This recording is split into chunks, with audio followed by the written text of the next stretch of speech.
Life without electricity would be really hard. There's a whole lot of things that we run and we do every day that we wouldn't be able to. Every morning, every lunchtime, we switch on our oven, we have a look at our clock, we turn on the toaster, we have a coffee. Even driving your car, there wouldn't be traffic lights, it would be chaos. I've worked in the electricity industry for 38 years. I always had a Meccano set when I was young. Playing with that, building bridges and things has always piqued an interest.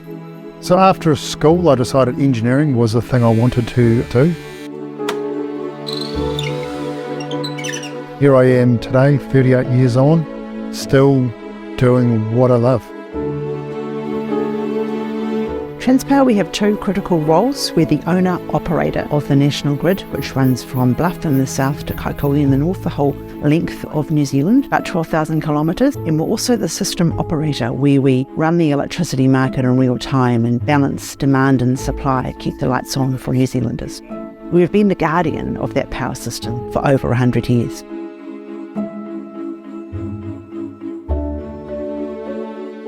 The key challenges of running the national grid, first of all, is making sure that you run a reliable service and that you keep the power on all the time when people want it. That requires you to look after your assets. Second thing we're facing at the moment is a huge increase in the number of projects that want to connect new renewable generation to our network. So we have to make sure that we can connect everybody up that wants to connect. Then we have to make sure that once you can connect to our system, you can move your electrons around unconstrained. We have to make sure that we can continue to run the power system as a system operator in real time really well as we add more distributed, intermittent, highly renewable resources to our system.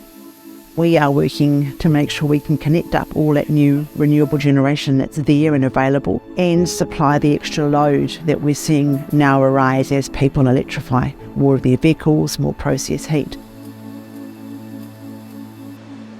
The best part of the job I have is to be a problem solver. I get asked to be involved in complex projects, complex pieces of work. The Clutha Up Waitaki Lines projects were a group of 5 projects that were approved in 2010. The general purpose is to increase capacity a further 400 megawatts of transfer from the south to the north. That 400 megawatts is basically the equivalent of peak load in Wellington City.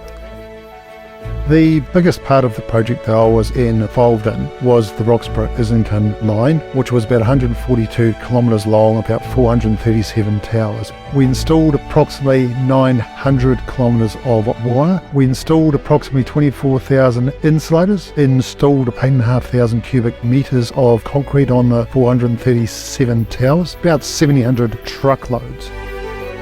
The sheer scale of the project, 142 kilometres, being able to drive that, being able to work along it. We went from about 1,000 feet to about 3,000 feet. There was a lot of mountains, a lot of archaeology, a lot of conservation areas of things like lizards. The sheer scale of how we got around those things, or the scale of how far it was to get point A to B, or how to plan ahead for the works and the logistics, very, very complex.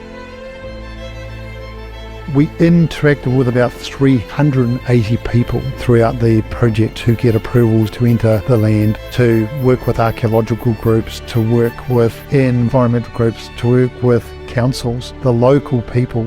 I feel really proud pulling this project off.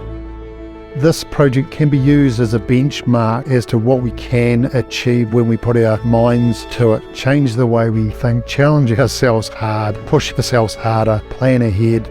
When our children were young, you would be driving on the highway and you'd drive past a tower, and often the kids would ask you, "Dad, is that one of yours?" Anyone who works at Transpower, anyone who works on the grid is a custodian of the grid. I believe personally that the people that came before us were our forebearers of bringing the grid to the country. We are merely taking that over from them, and I hope going forward that people come after us as stewards of the grid.